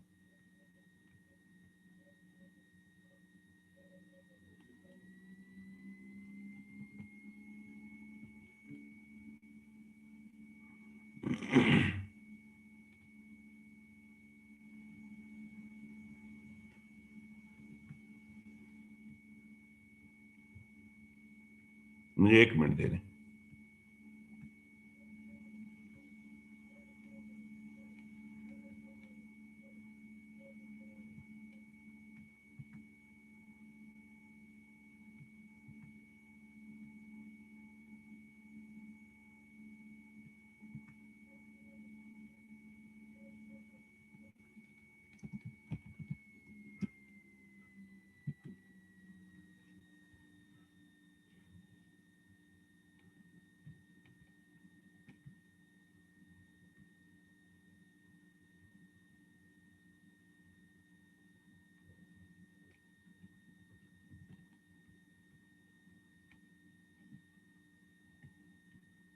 सिंपल 1 मिनट दें, मैं कुछ और आपको दिखाना चाह रहा हूं।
ये डियर स्टूडेंट, आप जरा, आप दोबारा एक दफा, मैं 3 पैराग्राफ आपको दिखाऊंगा, आपने 3 पैराग्राफ पढ़ने हैं। जरा इसको पढ़ें।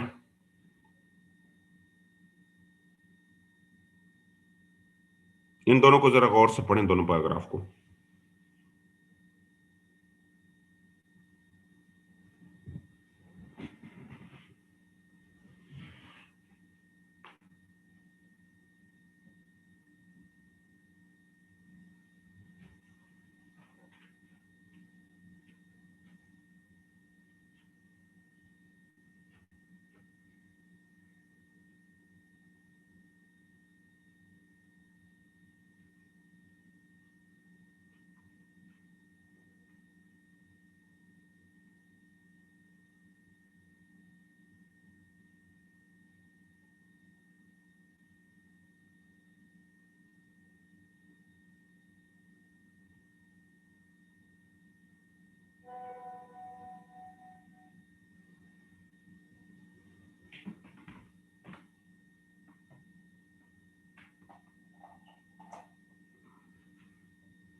आप देखें डियर स्टूडेंट, अगर इससे भी खूबसूरत लिखना है ना तो आप ऐसे लिखेंगे।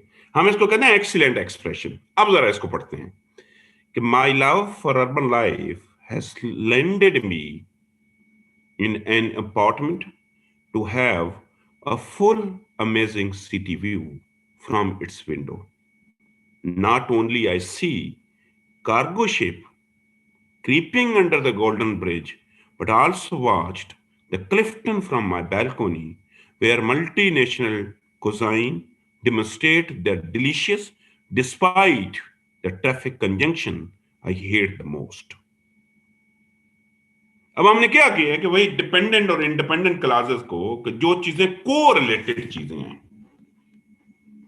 जो तमाम के तमाम को रिलेटेड चीजें हैं डियर स्टूडेंट, हमने उनको कंबाइन या क्लब करने की कोशिश की है। ये कोई मुश्किल काम नहीं है। तो ये अगर आपको ये सेंटेंसेस में ये स्लाइड्स आपको दे दूंगा, आपने एक दफा इनको इंतहाई गौर के साथ चीजों को पढ़ना है। अब मूव करते हैं नेक्स्ट पे। मैंने आपको 2 रीजन ऑफ फेलियर्स पढ़ाई हैं। जैसे मैंने सबसे पहली रीजन ऑफ फेलियर आपको पढ़ाई है कि स्पेलिंग्स नहीं है, और स्पेलिंग की मैं एक लिस्ट दूंगा। और दूसरा मैंने बताया कि फ्यूज मैंने बता दिया, ग्रामेटिकली इनकरेक्ट बता दिया और मीनिंगलेस बता दिया है। तीसरी reason of failure, my dear student, according to federal public service commission, the third main reason of failure is that the most of the people they could not qualify because due to their inappropriate content. इसका क्या मतलब है? इसका मतलब dear student ये है कि last time ना मेरी एक स्टूडेंट है, वो हार्वर्ड की ग्रेजुएट है, हार्वर्ड से पढ़ी हुई है। मैंने उन्हें कभी भी 60 से लेस मार्क्स नहीं दिए। She appeared in CSS. She has written essay on has war on terror contributed to growing human rights abuse. My dear son, she has written 10,000 words. She has written 52 pages. But unfortunately, she has just scored 5 marks in English essay. क्यों? Reason ये है कि dear सन, जो कुछ उससे पूछा गया उसने उसके अलावा सब कुछ लिख के आ गई। उसने क्या लिखा? टॉपिक है has war on terror contributed to growing human right abuse. उससे तो पूछा गया कि कैसे वार एंड टेरर ने ह्यूमन राइट अब्यूज किया है। उसने सब कुछ लिखा। उसने क्या लिखी? उसने काजेस लिखी, उसने कंसिक्वेंसेस लिखे और उसने सॉल्यूशंस लिखे। तो उससे तो ना तो किसी ने काजेस पूछे, ना किसी ने कंसिक्वेंसेस पूछे, ना किसी ने सॉल्यूशन पूछे। तो माय डियर फ्रेंड, रिमेंबर कि अगर आप इररेलेवेंट लिखेंगे और अगर आप अपने कंटेंट को रिपीट करेंगे तो आपका कभी भी इंग्लिश ऐसे पास नहीं होगा। I know many people, but मैं ऐसे भी लोगों को जानता हूं कि जिन्होंने सिर्फ they have written 700 words but they qualified. उन्होंने सिर्फ 700 अल्फाज लिखे और क्वालिफाई गए। और मैं ऐसे भी लोगों को जानता हूं जिन्होंने 50,000 वर्ड्स लिखे लेकिन फिर भी उनसे क्वालिफाई नहीं हुआ। सो ये एक तो नोट कर लें कि this is the quality that matter, this is not the quantity that matter. अच्छी क्वालिटी का लिखें, कम भी लिखेंगे तो पास हो जाएंगे। सो दो चीजों का ख्याल रखना है। पहली चीज ये है कि डिसेंट इररेलेवेंट नहीं लिखना, और दूसरी चीज ये है कि आपने आपका जो कंटेंट है उसे कभी भी रिपीट नहीं करना। इररेलेवेंट और अपने कंटेंट को कभी भी रिपीट नहीं करना। तीसरी गलती, मैं आपको पहले भी बताया कि डिसेंट सबसे ज्यादा हमारी गलती जो होती है हम पंक्चुएशन की करते हैं, सबसे ज्यादा गलती। और सिर्फ डियर फ्रेंड आपको 3 पंक्चुएशन आनी चाहिए। ये चीजें मैं पढ़ा रहा हूं, इनका मैंने टेस्ट भी लेना है। Dear friend, you should be extraordinary only in few punctuation. में सबसे पहली punctuation, federal public service commission कहता है कि सबसे ज्यादा गलतियां जो हैं वो डियर फ्रेंड हम पंक्चुएशन की करते हैं। और पंक्चुएशन में जो हम सबसे बड़ी गलती करते हैं हम कैपिटल लेटर की करते हैं। अब इसके सिर्फ रूल्स याद कर लें, याद क्या समझ लें इसको इधर रखें। बट ए कैपिटल लेटर है फ्यू रूल्स, नोट कर लें। Rule number 1, rule number 1 is dear friend whenever you write a new sentence, dear friend जब भी आप एक नया सेंटेंस लिखते हैं, नए सेंटेंस का फर्स्ट लेटर हमेशा कैपिटल लेटर से लिखा जाता है। जैसे कि यहां पे है कि रूल नंबर 2, ये ज्यादा अहमियत का हामिल है और सबसे ज्यादा पानी दें, सबसे ज्यादा हम गलतियां भी इसी की करते हैं। वो क्या है कि माय डियर फ्रेंड, जब भी आप अपनी आउटलाइन लिखते हो ना, क्या चीज, जब भी आउटलाइन लिखते हो, आउटलाइन की जब भी आप हेडिंग और सब हेडिंग्स लिखते हो, क्या आपको बड़े शायद मोहम्मद राशिद आपके इंटरनेट के शायद कोई इशू होगा। बाकी लोगों का अगर वॉइस क्लियर है तो आप जरा चैट बॉक्स में लिख लें, अगर वॉइस का इशू है तो मुझे बता दें, क्योंकि राशिद कह रहा है कि उसे सुनने में इशू है। चैट बॉक्स में लिख दें, कोई आप में से लिख दे अगर आपको आवाज आ रही है तो, आवाज का इशू नहीं है तो। अच्छा ठीक है। अच्छा, अब रूल नंबर 2, तो बेटे आपका शायद आपके एंड पे इशू है, इसको सॉल्व कर लें। मैं अभी यूज ऑफ कैपिटल लेटर पढ़ा रहा हूं, उसका रूल नंबर 1 पढ़ाया। रूल नंबर 1 मैंने क्या पढ़ाया कि जब भी आप एक नया जुमला स्टार्ट करेंगे तो नए जुमले का फर्स्ट लेटर जो होगा it must be written with the capital letter. Capital letter से हमेशा हम लिखेंगे उसको। Rule number 2, my dear friend, जब भी आप हेडिंग सब हेडिंग्स लिखते हैं, क्या खास तौर पे आपको पता है आपने 60 मिस्टेक्स करनी होती हैं, एक गलती के पीछे 1 नंबर कटता है। You are suppose to make the 60 mistakes and then you would be nowhere. एक गलती के पीछे 1 नंबर कट गया ना, 40 गलतियां या 60 गलतियां कर लेनी है तो फिर यू वुड बी नोवेयर। और हम ये कोटा 40 का या 60 का जो कोटा है ना, ये सारा अल्हम्दुलिल्लाह हम अपनी आउटलाइन में पूरा कर लेते हैं। सारी गलतियां हम आउटलाइन में पूरी कर लेते हैं। और यही गलतियां क्या करते हैं, कैपिटल लेटर की गलती करते हैं। अब रूल नंबर 2 ये है कि डियर, जब भी आप किसी चीज, जब आप आउटलाइन में आप हेडिंग और सब हेडिंग लिखोगे, क्या आउटलाइन के अंदर जब भी आप हेडिंग सब हेडिंग लिखते हैं ना, तो उसके तमाम हर वर्ड का पहला लेटर जो है it must be written with a capital letter, except ये देखें ना, मैंने यहां पे भी किया हुआ, मैंने के कैपिटलाइज किया है, इश्यूज का आई कैपिटलाइज किया, रीजन का आर कैपिटलाइज किया है, ऑफ का वो नहीं किया, फेलियर का एफ कैपिटलाइज किया। तो रूल क्या हुआ my dear friend? Rule number 2 ये है कि जब भी आप हेडिंग और सब हेडिंग्स लिखेंगे, तमाम के तमाम कीवर्ड्स जो हैं वो कैपिटल लेटर से लिखे जाएंगे, एक्सेप्ट हेल्पिंग वर्ब स्मॉल से लिखा जाता है, आर्टिकल स्मॉल से लिखे जाते हैं, कंजंक्शन स्मॉल से लिखी जाती हैं और प्रेपोजिशन स्मॉल से लिखी जाती हैं। इसके अलावा खासतौर पे आउटलाइन में जब आप हेडिंग सब हेडिंग लिखेंगे ना, तो आपके के तमाम वर्ड्स जो हैं वो कैपिटल लेटर से लिखे जाएंगे। ठीक हो गया? तीसरा रूल कैपिटल लेटर का, मेरे सर तीसरा कैपिटल लेटर का रूल ये है, whenever and wherever, कि जब भी आप प्रॉपर नाउन लिखेंगे, जब भी, जिधर भी, जैसे भी, प्रॉपर नाउन हमेशा कैपिटल लेटर से लिखा जाता है। तो कैपिटल लेटर के मैंने 3 रूल बताए। मैंने पहला रूल बताया कि जब पहला लफ्ज लिखोगे,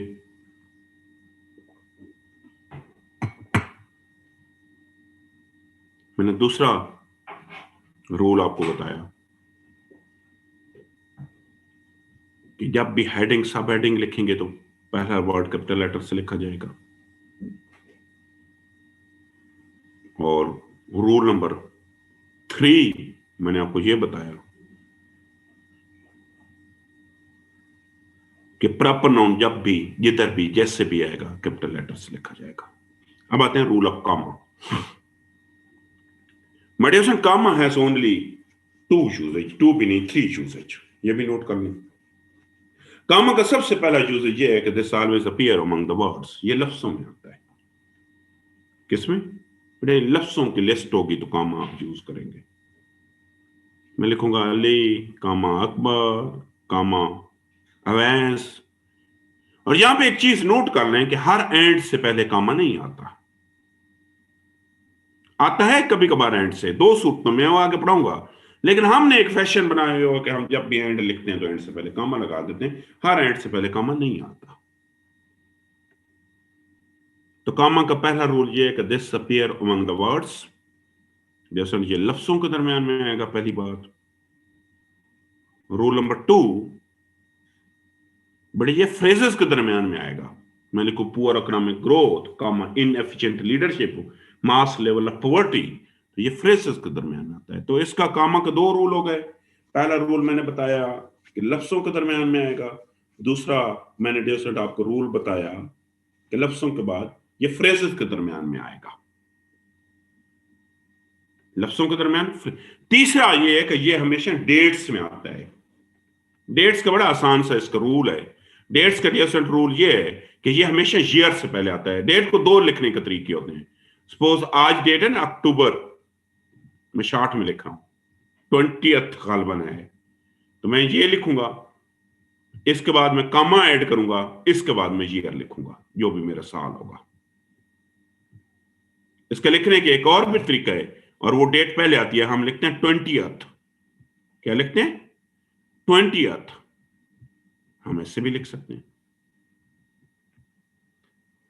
लेकिन कामा का रूल वही है कि कामा जो है वो साल से पहले आता है। 2 यूजेज जो। अब आते हैं सेमीकोलन पे।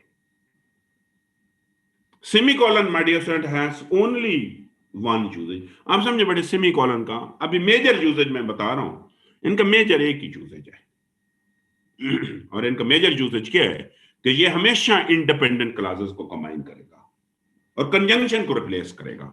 दिस ऑलवेज अपीयर अमंग, और this is very good technique in प्रेसी writing.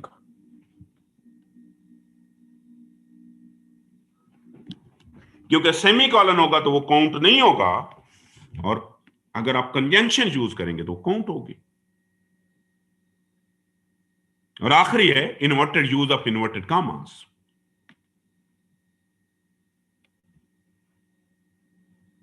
मेडिएशन inverted commas has only 1 usages. हम क्या करते हैं, मैं अक्सर देखता हूं लोग अपने नाम लिखते हैं, नाम के ऊपर इन्वर्टेड कॉमास लगा देते हैं। पूछे क्यों लगाए, तो कहते हैं सर इसको हाईलाइट करने के लिए।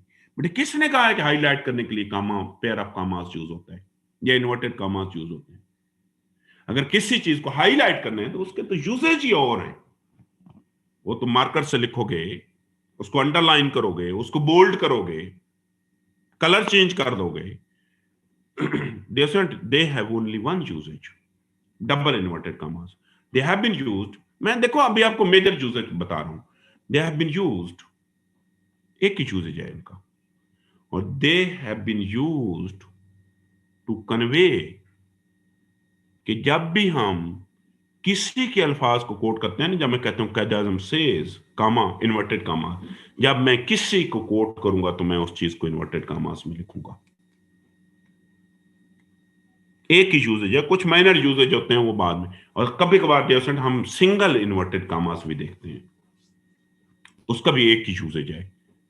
और उसका यूजेज ये है कि जब एक जुबान के अंदर ना इंग्लिश लिख रहे हो, इंग्लिश में अगर आप अरेबिक का लफ्ज लिखते हो रोमन इंग्लिश के अंदर, रोमन इंग्लिश क्या होती है कि जी अल्फाबेट्स आप इंग्लिश के यूज कर रहे हो, लफ्ज अरेबिक का लिख रहे हो। मतलब अक्सर हम लिखते हैं इकरा, IQRA।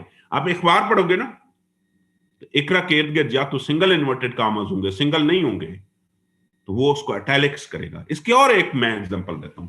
अब अक्सर पढ़ते हैं कि word democracy has been taken from Greek word demo. वो डेमो जो है ना, वो क्योंकि इंग्लिश का लफ्ज तो नहीं है, ग्रीक है, तो उसके इर्द गिर्द सिंगल इन्वर्टेड कामास यूज होते हैं। तो डबल इन्वर्टेड कामास का है कि जब आप किसी को कोट करोगे, और सिंगल इन्वर्टेड का कामा यूज है कि जब एक जुबान के अंदर आप किसी दूसरी जुबान का लफ्ज यूज करोगे ना, तो उसको सिंगल इन्वर्टेड कामास में लिखा जाता है। तो मैंने दोबारा पढ़ाता हूं, पंक्चुएशन हमने इतनी ही पढ़नी, आगे मैं वैसे डिटेल पढ़ाऊंगा।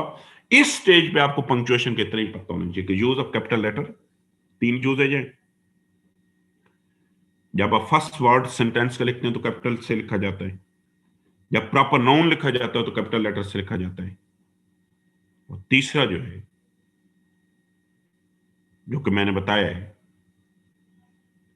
कि जब आप हेडिंग सब हेडिंग्स लिखते हैं, जब आप आउटलाइन के अंदर हेडिंग सब हेडिंग लिखते हैं, तो आपके तमाम के तमाम की वर्ड्स जो है वो कैपिटल लेटर से लिखे जाते हैं।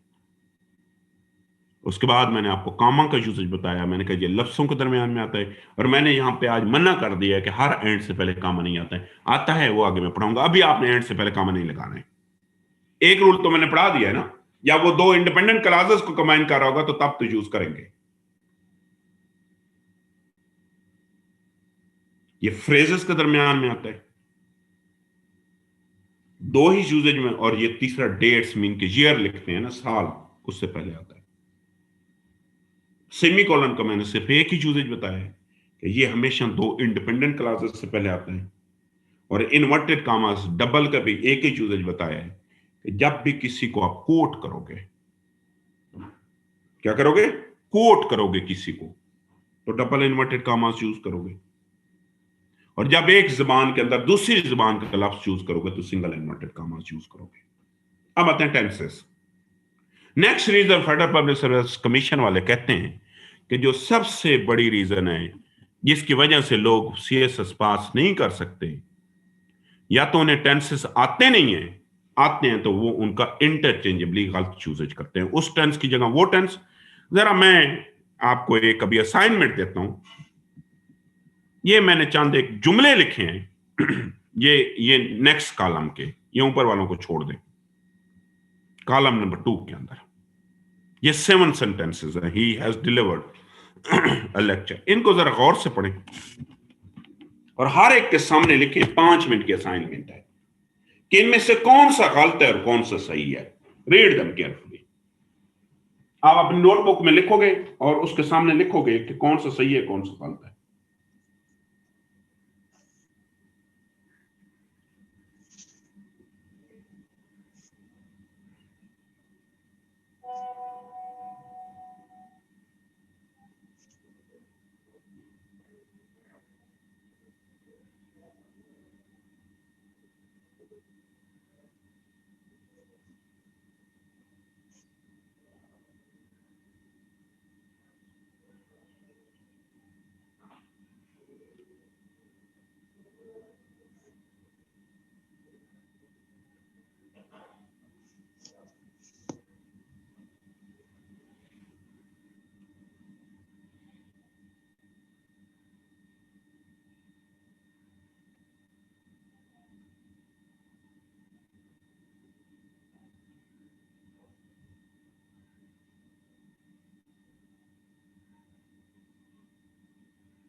ये अब मैं आपसे बारी बारी क्वेश्चन करूंगा, आप मुझे बताएंगे कि कौन सा सेंटेंस सही है, कौन सा गलत है। सही है तो सही क्यों है, गलत है तो गलत क्यों है।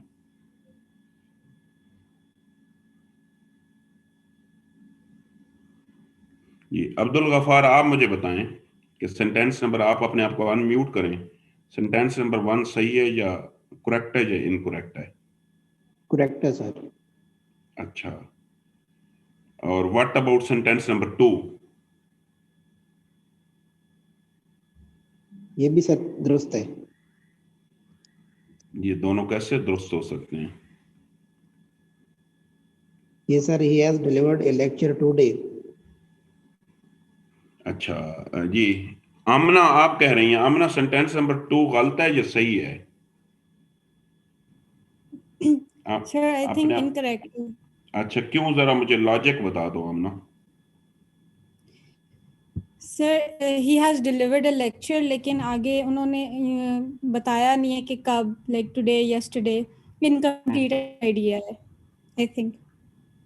नहीं, इनकम्प्लीट आइडिया तो नहीं है, आइडिया तो कंप्लीट है, लेकिन आप कहते हैं कि टुडे होना जरूरी है। Yes sir, like मुझे लग रहा है ऐसे, सेंस नहीं बनी। अच्छा सिद्रा, आप बताएं सेंटेंस नंबर 5। सिद्रा, सिद्रा बताएं सेंटेंस नंबर 5 जो है वो करेक्ट है या इनकरेक्ट है। सर ये इनकरेक्ट है, ये सिंपल पास्ट में आएगा यस्टरडे की वजह से। आप कैसे क्या लिखेंगी।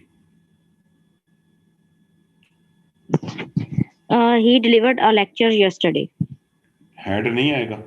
नो, क्यों नहीं आएगा हेड। क्योंकि जब यस्टरडे आएगा तो उसके साथ सिंपल पास्ट आएगा। जी डॉक्टर नईमा, आप बताएं कि सेंटेंस नंबर 5 जो है वो करेक्ट है इनकरेक्ट है।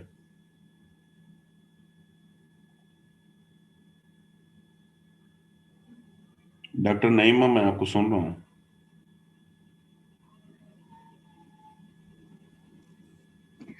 सर ये करेक्ट है। ये क्या है। ये करेक्ट है।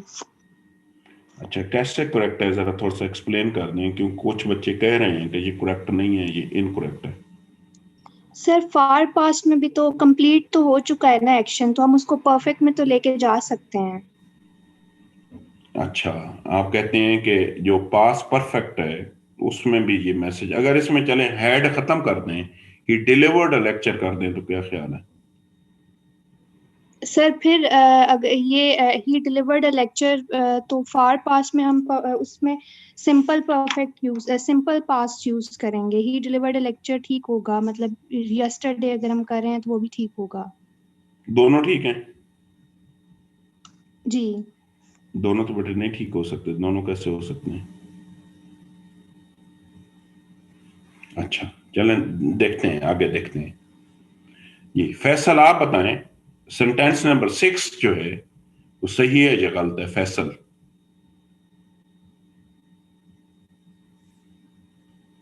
जी सर, मेरे मुताबिक ये गलत है, क्योंकि जो काम पहले हुआ है तो उसको हम पास्ट परफेक्ट में लिखेंगे। जो काम पहले हुआ है, हाँ, इसको कैसे सही करो, मीन क्या, पहले कौन सा काम हुआ है, जरा इसको भी एक्सप्लेन करने। वो उसने लेक्चर डिलीवर कर चुका था जब हम्म उसके फ्रेंड आए, तो उसके हम्म फ्रेंड यानी कि बाद में आए और लेक्चर उसने पहले कंप्लीट कर लिया था। हम्म तो